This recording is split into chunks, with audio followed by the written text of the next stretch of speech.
ఇప్పుడు ఎవరో పెళ్ళికి నేను గంగిరెద్దులా రెడీ అయ్యి రావాలా? నేను అలా ఎవరో పెళ్ళిలో గంగిరెద్దులా తిరిగితేనే మీ నాన్న నన్ను చేసుకుంటాడు. నువ్వు కూడా ఫాలో అయిపో. ఏంటే ఫాలో అయ్యేది? తుమ్ జాओ मैं नहीं आऊंगी.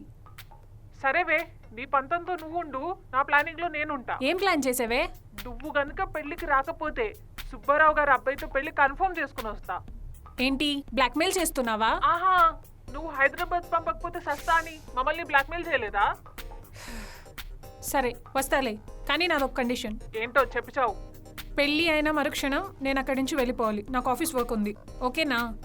అలా వెళ్ళిపోతే ఫ్యామిలీ మెంబర్స్ నేనేమని చెప్పుకోవాలి? పారిపోయిందని చెప్పు. మరీ గట్టిగా అడిగితే లేచిపోయిందని చెప్పు.